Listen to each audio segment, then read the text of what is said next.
그럼 이제 헬스케어 사업 쪽으로 좀 넘어가서 좀 여쭤보면 이 안에 이제 중요한 테마 중에 하나가 이 B2C는 상당히 어렵다. 네.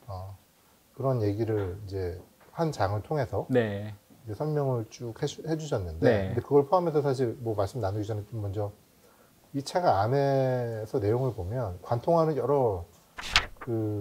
관통하는 하나의 어떤 주제가 제가 느껴진 거는 직관적으로 생각했을 때 헬스케어 사업은 이럴 거야라는 몇 가지 일반인들이 할 수 있는 상식을 네. 그걸 좀 이렇게 그게 사실이 아니고 그렇게 접근하면 어렵고 네. 그걸 좀 깨시기 위해서 굉장히 노력을 많이 하신 흔적이 저를 많이 느껴졌거든요. 거꾸로 이제 그런 얘기를 하도 들으니까 제발 그렇게 하지 그렇죠, 마세요. 그렇죠. 그러니까 예를 들어서 예. B2C 사업도 네. 마찬가지로 네. 네. 그렇게 하면 되지 않을까? 네. 라고 뭐 그러니까 논리적으로 네. 생각해 볼 수가 있는데 그게 아니다라고 이제 네. 지적을 네. 구체적으로 해주셨고 예. 그 포인트가 저는 사실 잠재 창업가들한테 네. 굉장히 중요한 또 네. 내용이라고 생각돼서 그 포인트를 좀 잠깐 여쭤봐도 괜찮을까요? 어떤 의미냐면 이제 구조적으로 이건 단순히 B2C 헬스케어 저는 이렇게 말씀드립니다. B2C 헬스케어는 제가 아는 가장 힘든 산업이다. 헬스케어 자체도 조금 쉽지 않은 산업인 건 맞는데 근데 그거는 의사로서가 아니라 전 맥킨지 컨설턴트로서 말씀하시는 건가요? 뭐 그렇게 그렇게라고 해도 될 것 굉장히 같습니다. 강한 표현이시네요. 네, 그러니까 저도 사실은 가능성을 늘 좀 항상 탐색을 했었는데요. 근데 그냥 모르겠습니다. 세상에서 제일 힘든 비즈니스다. 왜냐하면 이건 구조적으로 답이 잘 안 나오는 비즈니스이기 때문에 그 말씀을 드렸고요. 그러니까 물론 예외는 있긴 합니다만은 일단 좀 큰 구찌로 말씀을 드리자면은 첫 번째 생각한 것은 어떤 서비스 또는 제품의 성격 차원의 이슈가 있는 것 같아요. 그러니까 저희가 이제 뭐 저기 부사장님도 잘 아시지만 뭐 세상의 제품이라 이런 걸 분류하는 기준 중에 뭐 경험제니, 탐색제니, 신용제 이렇게 뭐 세 가지로 분류하는 것들이 있는데 의료는 대표적인 신용제거든요. 네, 신용제라 함은 직접 써봐도 알 수도 없고 인터넷 가서 검색해봐도 알 수도 없고 예를 들면 제가 나름 내과 전문입니다만은 제가 수술을 받았다. 그럼 이 수술이 잘 됐는지 알 수 있는 방법이 없거든요. 그냥 수술 끝나고 교수님이 와서 손 꼭 잡아주시면서 수술 잘 됐습니다 하면 믿고 가는 거죠. 그래서 헬스케어라는 건 기본적으로 이거 어려운 거잖아요. 제가 의사거든요. 그래서 국가에서 저한테 면허도 줬으니까요. 저 믿고 가시는 겁니다. 그가 저는 헬스케어의 가장 기본 어떤 성격이라고 생각을 합니다. 근데 이제 이렇게 되면 뭐가 문제가 되냐면 의사라고 하는 신용을 대신 부여해 줄 수 있는 주체가 빠지면 소비자는 생각보다 판단하기가 힘들거든요. 뭐가 좋은 건지, 뭐가 말이 안 되는 건지. 물론 뭐 구글이니 뭐 챗GPT니 이제 여러 가지 물어볼 채널들이 있다고는 하지만 너무 많은 또 정보가 있으니까 환자는 스스로 대부분의 환자들은 스스로 판단하기가 힘들고 그러면 이제 결국 의사라고 하는 신용 부여할 수 있는 주체를 통과할 수밖에 없는데 B2C 헬스케어는 기본적으로 이걸 다 무시하는 거잖아요. 그렇죠. 어떤 의사의 처방이라든지 보험 적용이라든지 이거는 복잡하니까 모르겠고 나는 소비자들이 건강에 향상되는 거는 돈 쓸 거야. 왜냐하면 소비자들한테 물어보면 다들 내 인생에서 제일 중요한 건 자기 건강이라고 말씀을 하시니 그러면 우리 좋은 제품 있으면 50만 원, 100만 원 내시지 않을까라고 생각하시는데 문제는 그 좋은이라는 것을 이분들이 판단을 못 내리는 거죠. 애당초. 의사를 거치지 않고서는요. 그래서 이런 이제 성격이 하나가 있는 것 같고요. 두 번째는 B2C 헬스케어는 이제 그 성격상 예를 들면 뭐 암을 치료를 하겠다 이런 건 B2C 영역이 아니잖아요. 그렇죠. 어차피 그건 보험에서 다 해주니까. 그러면 성격상 이제 B2C 헬스케어에 해당하는 것들은 저희가 소위 말하는 뭐 웰니스, 의사의 처방이랑 별로 상관없는 것들. 근데 뭔가 도움이 될지도 모르겠는 것들이 많은데 근데 이제 그런 서비스 영역들의 문제가 뭐냐면은 예를 들면 뭐 금연, 뭐 살 뺀다 이런 것들. 지금 당장 한다 하더라도 효과가 바로 안 나타나죠. 그러니까 예를 들면 뭐 제가 농담처럼 드리는 말씀입니다만은 네이버 웹툰 보시는지 모르겠는데 네이버 웹툰의 비즈니스 모델이 이거잖아요. 기다리시면 일주일 뒤에 무료입니다. 궁금해 죽겠죠? 지금 돈 내시면 바로 보여드릴게요. 돈 냅니다. 헬스케어는 뭐라고 얘기를 하는 거냐면 지금 담배를 끊으시면요. 한 15년 뒤에 폐암이 생길 확률을 없애는 것도 아니고 줄여드릴 수도 있을지 모르겠습니다. 라는 얘기를 하는 거거든요. 일주일 정도 궁금한 거는 소비자가 돈을 쓰는 것 같은데 15년 뒤에 될지 안 될지도 모르는 거에 돈을 쓸 거냐? 이건 생각보다 쉽지 않은 문제라고 생각을 하거든요. 그래서 기본적으로 의료라는 것은 대단히 불확실한데 그 불확실한 것 중에서도 암이 있는데 암을 바로 수술해버려. 뭐 이런 건 불확실성이 적지만 이렇게 웰니스의 B2C 영역에 속할 수 있는 것들은 기본적으로 더 불확실하고 타임프레임이 워낙 길기 때문에 힘들 수밖에 없는 측면이 있는 것 같고요.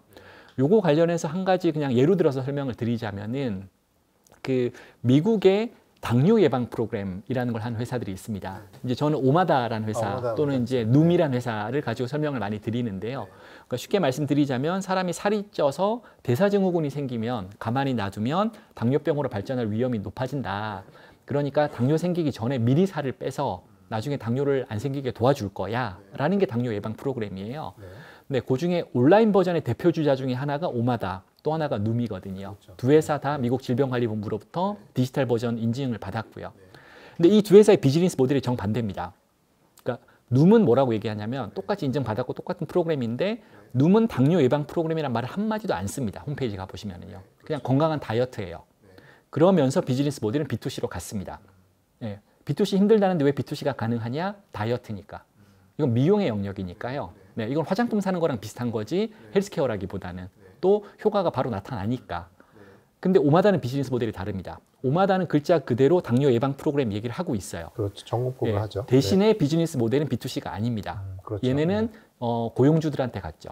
예, 왜냐하면 미국은 고용주들이 보험을 제공하니까 네. 사실상 보험한테 간 셈이죠. 네. 그러니까 고용주들한테 가서 당신네 직원들이 이대로 뚱뚱해지면은 네. 나중에 당뇨 생기면 의료비 엄청 들잖아요. 네. 그러니까 지금 미리 관리하세요라는 이야기를 한 거예요. 근데 이런 그림을 놓고서 이런 생각을 하는 창업자분들이 실제 계세요. 논리적으로만 생각을 해보면 야, 미국의 의료비 엄청 비싸잖아. 근데 미국에 보험 제대로 안 든 사람, 그러니까 아예 보험이 없거나 보험이 있어도 부실한 보험 든 사람 되게 많은데 이분들 가만히 놔두면 나중에 의료비 엄청 들면 자기가 돈 다 내야 될 거 아니야. 그러니까 이 사람들에게 지금 저렴한 가격으로 이 프로그램을 제공하면 사지 않을까? 라는 생각을 하는데 그런 회사가 없는 거예요. 예, 물론 그게 존재하지 않는다고 해서 그게 반드시 실패한다고 감히 말씀 못 드리겠지만 오마다나 눔 같은 회사는 정말 산전수전 다 겪은 회사인데 감히 이제 이런 정정 터치도 안 하거든요. 그러니까 이게 결과론적인 얘기지만 이게 어떤 시장의 상황을 보여주는 아주 좋은 예가 아닐까 싶습니다. 뭐 말씀 들으면서 저도 이제 몇 가지 생각이 드는 게 아까 이제 신용제 얘기를 하셨는데 신용제라는 성격하고 연결된 문제인 것 같은데 이 치료라는 서비스가 비가역성이라고 그럴까요? 그러니까 이게 무슨 말이냐면 이제 예를 들어서 가족분 중에 좀 위중한 병에 걸리시는 분이 계시면 한국의 경우에 특히 부모님이라든지 이렇게 가족분이 그렇게 되면 어떤 수를 써서라도 한국에서 잘 알려진 의사 선생님을 만나게 하잖아요. 뭐 큰 병원 가셔야 되고 큰 병원 가시고 그래서 그게 뭐 암 수술이든 뭐든 진행을 한 다음에 근데 문제는 그렇게 해도 병의 어떤 위중의 정도와 그런 걸로 인해서 얼마 후에 돌아가시는 분도 사실은 있는 거고요. 근데 또 다행히 이제 완치를 하시는 분도 있지만 그런데 결과가 예를 들어서 뭐 기대하지 않은 뭐 돌아가시는 경우를 하더라도 가족 입장에서는 그 신용제적인 성격, 비가역적인 성격, 나는 최선을 다했다는 위안을 받는 거죠. 그것도 있죠. 근데 그런 노력을 하지 않고 그냥 뭐 가까운 병원에 가서 주소도 했는데 결과가 안 좋았다. 결과는 같지만 그 신용제적인 성격이 있는 것 같아요. 이게 돌릴 수가 없잖아요. 그래서 그때 이렇게 할 걸. 가족이 위안이 없는 거죠. 근데 이게 뭐 제가 뭐 그래도 신용제라는 어떤 상품의 성격이 만들어내는 현상인 것 같은데 재밌는 이야기 중에 하나가 제가 전쟁과 평화를 읽었는데 소설요? 톨스토이의 전쟁과 평화를 읽었는데 그 배경이 이제 19세기 초예요. 나폴레옹 전쟁 때니까. 근데 거기 이제 러시아 귀족 중에 누군가가 아파요. 가족 딸이. 근데 그 뭐 부자니까 독일에서 의사 데려오고 뭐 먹이고 뭐 하고 뭐 요양 보내고 하는데 이제 전지적 작가 시점인 톨스토이가 한 거의 한 페이지에 걸쳐서 약간 작가라기보다는 무슨 제3자적인 코멘트처럼 그 의료 시스템에 대해서 신랄한 얘기를 하거든요. 아 진짜요? 저는 읽어보질 않아서. 신랄한 얘기를 하면서 뭐라 그러면 그게 다 무슨 소용이 있으며 저러다가 우연히 낫는 거지. 특히 19세기니까 더 그렇죠. 더 그렇으니까 뭐 일종의 그 당시에 의학의 수준이 돈 써서 마음만 평안을 편안해지는. 그러니까 이제 거기에 굉장히 구체적으로 실제로 아마 러시아에서 그랬을 텐데 뭐 어떤 차를 다려서 아침에 드시고 근데 그 차가 이제 그냥 일반인이 먹는 차죠. 뭐 아니면 뭐 이걸 해봐 위험하지 않은 어떤 음식을 먹는다든지 또는 올 봄에 유럽 가서 뭐 요양을 하세요. 뭐 이러면서 이제 톨스토이가 이제 전지적 작가 시점으로 그게 다 무슨 소용이 있으면 낫긴 낫겠지만 그러니까 딱 그 얘기를 하거든요. 이 모든 것들은 그 환자 본인, 그 딸이 아니라 가족의 위안을 위해서 하는 그냥 전체적인 시스템이다. 사실 지금도 좀 그런 게 있죠. 그래서 이제 신용재라는 성격상, 네네. 그러니까 신용재라는 성격상 최선을 다 네네. 해야 되는데 네. 이게 최선인지는 사실은 말씀하신 것처럼 네. 라이센스를 갖고 있는 의사만이 알 수 있는 성격이 있는 거죠. 이게 네. 최선인지 아닌지 네, 결과에 관계없이 그런 생각이 드네요. 지금 네. 이제 왜 B2C는 어려운가 그 말씀을 네, 들으면서 네. 그런 생각이 좀 들었고요. 네. 또 이 책의 또 중요한 저 가장 큰 양을 할애해서 쓰신 챕터가 슈퍼 플랫폼 네. 얘기가 나오는데 네네. 이제 거기는 이제 슈퍼 플랫폼이 될 수 있는 가능성 있는 몇 개 유형의 네네. 회사들 구분해서 쭉 설명을 해주셨는데 네. 사실 저는 읽으면서 이런 생각이 들었어요. 왜 슈퍼 플랫폼이라는 어떤 개념을 네. 상정을 하시고 네. 누가 지금 현재 어떤 사업을 하는 사업자가 네. 그 슈퍼 플랫폼이 될 수 있는지에 대한 고민을 하신 거거든요. 네. 그 네. 내용이. 네. 근데 저는 이제 사실 그거보다 아마 업계에 계속 있는 사람이 아니어서 그렇겠지만 왜 슈퍼 플랫폼이 누가 될지가 중요한 질문이지? 저는 네. 그런 생각이 들더라고요. 네네. 그 점에 대해서 좀 잠깐 설명을 좀 해주실 수 예. 있을까요? 그러니까 우선 네. 이제 혹시 보시는 분들을 위해서 네. 부연 설명을 네. 드리자면은 네. 제가 굳이 슈퍼 플랫폼이라는 표현을 썼던 이유는 네. 사실은 플랫폼인데 네. 근데 저희가 이제 플랫폼이라 하면은 예를 들면 카카오 택시 뭐 이런 네. 것들이 다 뭐 양면 네. 플랫폼 이래서 그렇죠. 플랫폼들이잖아요. 네. 네. 근데 그렇죠. 이제 보통 저희가 뭐 원격 진료도 의사와 환자를 연결해주는 플랫폼. 그렇죠. 그래서 이제 그런 하나하나의 플랫폼들은 되게 많은데 네. 굳이 제가 슈퍼 플랫폼이라는 용어를 여기서 쓴 이유 중에 하나는 네. 제가 생각하는 슈퍼 플랫폼은 뭔가 한국에서 한두 개 정도의 플랫폼이 네. 이 모든 것들 그러니까 병원 밖에서 디지털 상에서 이루어질 수 있는 의료를 다 관장할 수 있는 그러니까 뭐 원격 진료를 하고 약 배송도 하고 네. 뭐 디지털 치료 기기가 있으면 그것도 쓰게 해주고 그 데이터도 모니터링 해주고 이 모든 게 이루어지는 이제 플랫폼을 우선 제가 슈퍼 플랫폼이라고 상정을 했고요. 네. 되게 날카로운 질문 해주셨는데 사실 아직은 갈 길이 먼 컨셉임에도 불구하고 제가 꾸준히 이 토픽에 관심을 가진 이유 중에 하나는 거꾸로 이렇게 시작된 것 같아요. 예를 들면 뭐 부사장님도 잘 아시는 미국의 원격 진료 플랫폼들, 네, 네. 예를 들면 이제 텔라닥이니 뭐 아메리칸 웰이니 아멜 같은 회사들을 네. 놓고 봤을 때 회사는 이제 저도 업계를 보는 사람이니까 뭐 재무제표부터 시작해서 뭐 이런저런 걸 들여다봤는데 이해가 좀 안 가는 거예요. 네. 그러니까 무슨 말씀이냐면 이게 예를 들어서 우버다.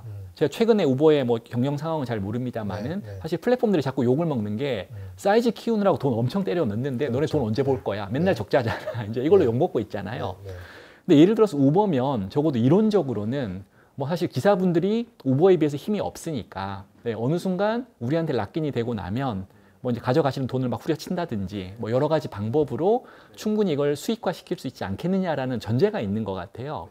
근데 이 논리를 원격 진료에 적용하면 사실 쉽지 않거든요. 왜냐하면은 뭐 표현이 좀 그렇습니다만은 우버의 기사분들보다는 텔라닥에 있는 의사들의 힘이 훨씬 막강하니까 네가 감히 나의 수수료를 올려? 나 딴 데 갈 거야. 나 이거 안 해고 그냥 전화로 화상 통화 안 해도 돼. 이러고 다 움직여 버릴 거거든요. 그러니까 이제 플랫폼 힘이 약한 거죠. 그러니까 이것만 가지고 수익은 못 낼 거고. 그럼 이제 저의 고민은 그럼 얘네는 왜 굳이 이 짓을 하고 있을까? 이것만 가지고 아무리 봐도 흑자가 나올 일은 저는 없을 것 같고. 이렇게 원격 진료 회사들 말씀하시는 네, 거죠? 예, 시작은 거기서 시작이 됐습니다. 네, 네. 그래서 그러면 과연 이걸 가지고 궁극적으로 창출해낼 수 있는 가치는 그러면 뭐가 있을까를 이제 생각하다 보니 네. 그럼 이거는 시발점에 불과하다. 그러니까 어떤 의미냐면은 의료에서 생각해 보시면 결국은 의료에서 뭔가 돈을 벌려면 뭐 약이든 의료기기든 뭐든 간에요. 네. 결국 의사랑 환자가 만나야 되거든요. 그렇죠. 네, 의사와 환자가 만나서 의사가 처방을 하지 않으면 예외는 일부 있겠지만 기본적으로 의료에서는 아무도 돈을 안 냅니다. 보험이 됐건 환자가 됐건. 이런 관점에서 보면 이게 생각보다 원격 진료라는 게 그 자체로 큰 돈을 못 벌 수는 있지만 그 뒤에 있는 모든 의료 행위들을 이끌어낼 수 있는 출발점은 될 수 있겠구나. 그러니까 이렇게 논리를 맞춰보면 장래의 어떤 아주 먼 미래라 할지라도 그 미래의 가능성을 상정하고 지금 이런 가치를 인정받을 수는 있겠다라는 생각을 했거든요. 그래서 어떤 그런 현상을 이해하기 위한 제가 그냥 생각하는 하나의 툴을, 그러니까 사고 방식이라고 보시면 될 것 같습니다. 네. 한 회사를 네. 이제 협상 예. 상대방으로 하는 오랜 프로젝트를 한 적이 있는데 네. 재작년 정도에. 근데 그러면서 이제 굉장히 많은 얘기들을 이제 네. 뭐 주고받은 제가 받은 인상은 네. 사실 그 회사가 말씀하신 슈퍼 플랫폼에 대한 어떤 가정을 가지고 출발했다기보다는 네네. 트라이얼 앤 에러를 하면서 하다 그냥 보니. 거기까지 왔는데 네. 자기의 미래에 대해서도 사실 확신이 아직 않아요. 아, 예, 저 그럴 것 같습니다. 네, 그게 예. 이제 특히 이제 그 회사는 네. 어떤 병원과의 경쟁하는 사업 모델이라기보다는 네, 병원의 인프라 병원에 이제 제공하는. 화이트 라벨링을 네. 이제 하는 네, 그런 네. 회사였기 때문에 네. 출발은 병원 전문 SI 비슷한 병원 전문 SI. 네, 그런데 네. 이제 이게 그렇게 시작을 했는데 이제 워낙 이제 뭐 코로나 이전 몇 년 전부터도 원격 진료 뭐 그런 이제 키워드들이 네. 사실 텔레메디슨이라는 단어 자체가 제가 찾아보니까 음. 그 단어가 1960년대 만들어진 그쯤 될 단어더라고요. 겁니다. 네, 네. 그게 이제 여기서 말하는 텔레는 전화, 네. 그죠? 전화로 이제 진료를 네. 하고. 근데 어쨌든 그 어떤 큰 이 힘에 떠밀려서 자기가 마치 이제 원격 진료인 것처럼 네. 그 당시에 또 굉장히 핫했던 다른 또 대형 원격 네. 진료 회사가 또 뭐 상장에 뭐 인수도 하고. 합병에 막 이러면서 네. 떠밀려가면서 사실은 자기는 병원을 도와주는 병원 전문 SI처럼 네. 생각을 하다가 네. 조금씩 마음이 이제 변심을 하다가 네. 하다 보니 또 여기까지. 하다 보니까 또 코로나 끝나니까 또 주가 가라앉으니까 네. 다시 또 겸손하게 SI 가야 되나 제가 경험한 어떤 네네. 상황을 좀 실체는 저는 그럴 수 있다고 생각합니다. 예. 그러니까 제가 이제- 오히려 너무 좋은 그림을 그 대신에 그려준 셈이 될 수도 있는 거죠. 네.